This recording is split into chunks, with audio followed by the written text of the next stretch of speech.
When the sun set over the mighty pyramids, and the whispers of the desert night carried secrets untold, a royal official fled into exile, leaving behind the splendor of Pharaoh's court. This is the story of Sinuhe, whose journey through foreign lands would test his courage and shape his destiny. Sinuhe was a loyal servant in the court of Pharaoh Amenemhat I, his life dedicated to the service of the crown. One fateful evening, news of the king's sudden death reached the palace. Amid the confusion and fear, Sinuhe overheard a conspiracy, and panic seized him. In a moment of terror, he fled the palace, abandoning his life of comfort and duty.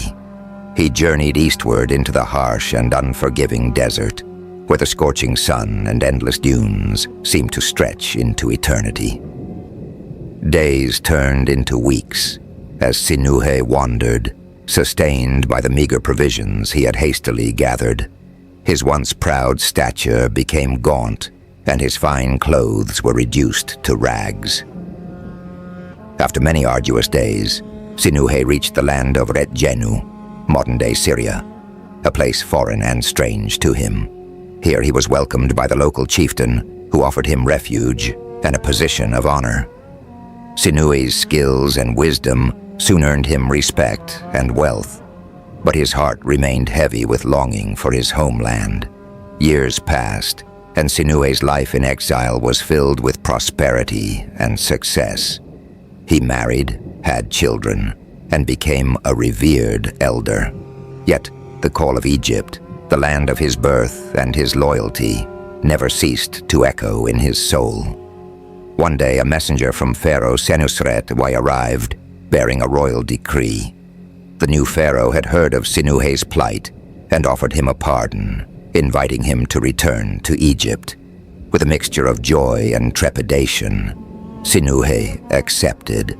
He longed to see the Nile's banks, the bustling cities, and the grandeur of the pharaoh's court once more. Upon his return, Sinuhe was greeted with honor and forgiveness. Pharaoh Senusret I welcomed him back into the court, restoring his position and wealth.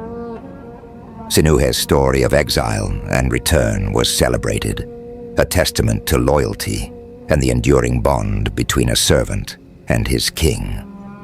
As Sinuhe stood once more by the banks of the Nile, he reflected on his journey, one that took him through the harshness of the desert and the richness of foreign lands, only to bring him back to the heart of Egypt. His tale was one of courage, resilience, and the unbreakable ties of home.